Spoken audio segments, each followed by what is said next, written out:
Bonjour, je suis Daniel Baud de Calicanti et je souhaiterais partager avec vous quelques extraits d'une séance d'audit sémiologique et culturel sur la marque Frischti, livreur de repas à domicile. Cette séance a été réalisée avec Raphaël Lelouch, sémiologue, grand expert des marques avec qui nous travaillons depuis 1990. Pour mener ce travail, nous nous sommes appuyés sur une collecte d'un maximum de manifestations de la marque que nous avons classées sous la forme d'un PowerPoint structuré. Ensuite, ce corpus a été soumis à Raphaël Lelouch lors d'une séance d'analyse qui a duré environ 2h30. Pour apprécier l'intérêt d'un audit sémiologique et culturel, je voudrais revenir sur une notion qui est présente dans l'ouvrage Brand Culture, publié chez Duno. Dans ce livre, la marque est présentée comme un pôle de densité symbolique, comme un agrégat qui comprend des éléments aussi différents que les produits, la communication, le style, les contenus, l'histoire, les hommes, les lieux. Et la force d'une marque, c'est de faire en sorte que cet agrégat soit bien unifié, que les éléments soient corrélés les uns avec les autres et que cela construise un ensemble riche de sens et qui se renouvelle. Une manière d'apprécier cet agrégat consiste à taper le nom de la marque dans Google Images et de voir cohabiter simultanément toutes les modalités d'expression de la marque. Vous avez sous les yeux l'exemple Frischti.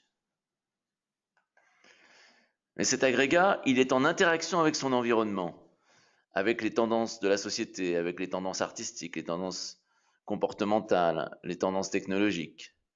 Et la force d'une marque, c'est d'arriver à capter les courants culturels ascendants et de se nourrir de ce champ historique, social et culturel.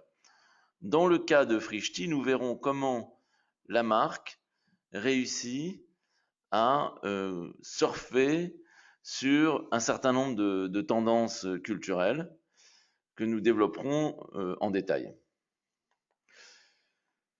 Je vous invite donc maintenant à écouter quelques extraits de cette séance d'audit sémiologique et à nous contacter pour en savoir plus à la fois sur la méthode et sur ce travail dans son intégralité. Bon visionnage et à bientôt.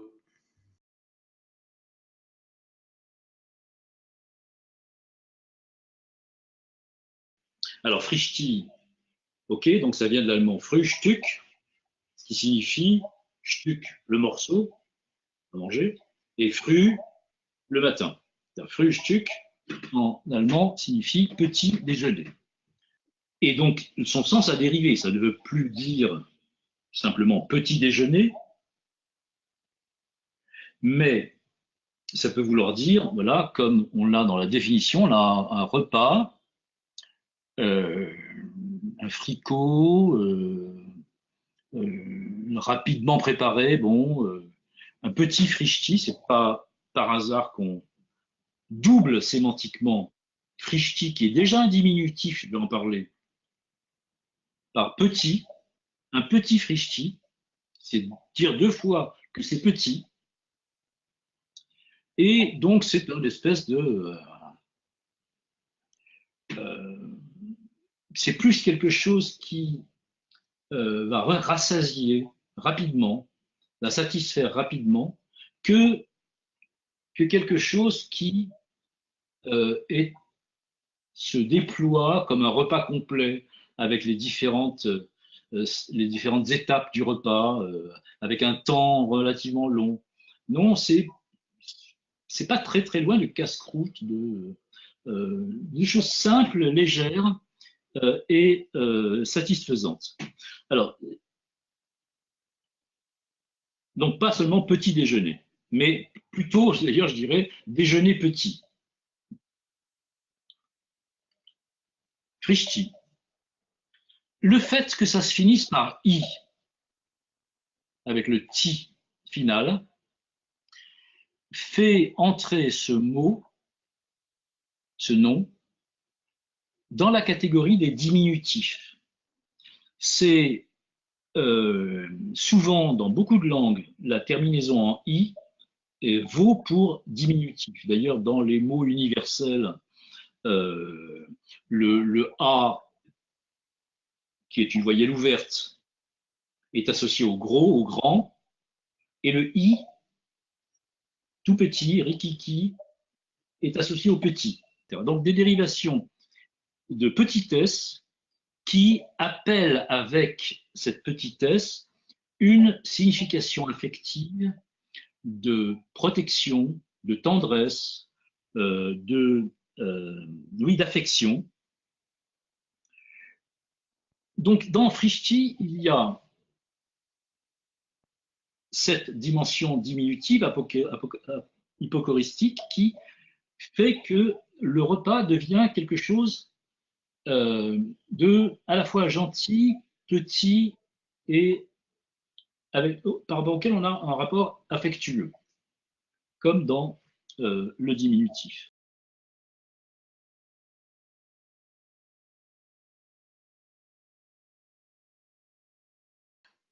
Tout le film se présente comme un discours de la marque.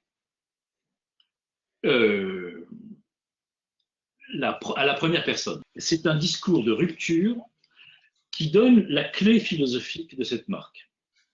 Comme toutes les marques qui ont révolutionné le siècle et qui ont fait la révolution numérique dans son ensemble, que ce soit Apple dans les années 80-90 du siècle dernier, que ce soit Internet, Google, etc., etc., toujours on a le même schéma narratif.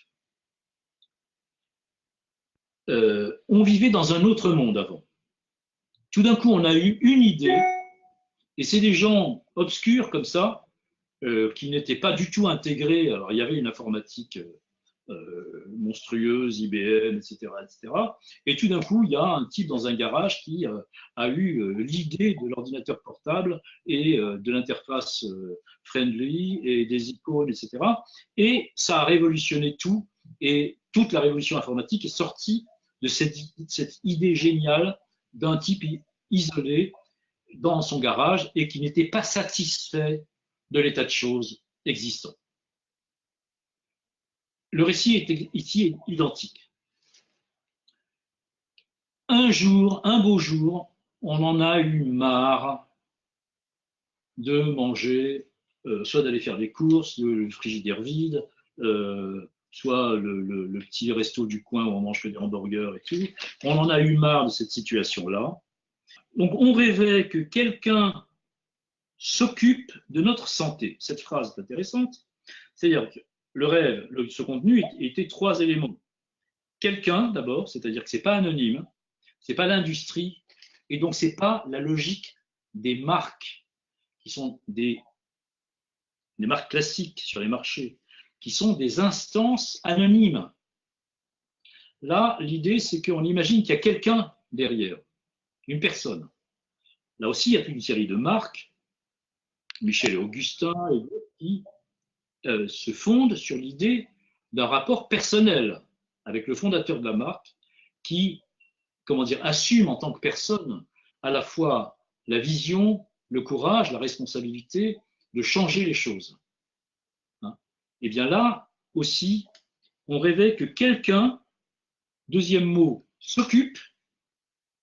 Alors, s'occupe, ça veut dire qu'il ne se contente pas des routines, qu'il est dans une problématique qui est celle du soin, de l'attention, une problématique attentive et qui est dans le soin et la préoccupation du care, le véritable care du consommateur et pas simplement de lui livrer les produits dont il a besoin ou dont on suppose qu'il a besoin ou qui correspondent à ses consommations routinières. Bon. Quelqu'un qui s'occupe, et à travers le repas, qui s'occupe de notre santé, c'est-à-dire qui est une préoccupation éthique et diététique et nutritive c'est-à-dire l'idée de healthy, du sain, du bon au sens de sain, qui est le propre de la bonne bouffe par opposition à la malbouffe. Et on voit bien que cette histoire-là a peu de choses à faire avec le simple service de livret, qui était l'attribut majeur des marques précédentes, Just Eat, etc. Le consommateur associe un imaginaire de l'origine, enfin un imaginaire de la cuisine, qui est le restaurant. Le restaurant cristallise une image d'un savoir-faire cuisinier. J'ai même pas besoin d'aller dans la cuisine, il suffit que je pense à l'idée du chef et de la spécialité pour que je pense que on fait de la cuisine dans un restaurant, souvent mieux qu'à la maison. J'ai besoin d'imaginer au pôle d'où me vient le plat que je vais manger, un lieu de cuisine. En évoquant ce stéréotype de la cuisine, avec le feu, le tablier, la planche, etc., etc., je construis un imaginaire minimum de la cuisine Frischti.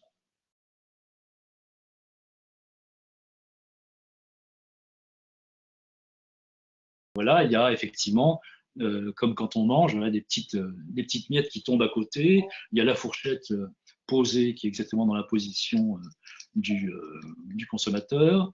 Les petits accidents, le fait que la nappe ou la serviette ou le set de table soit plié, parce qu'il a été mis de façon imparfaite.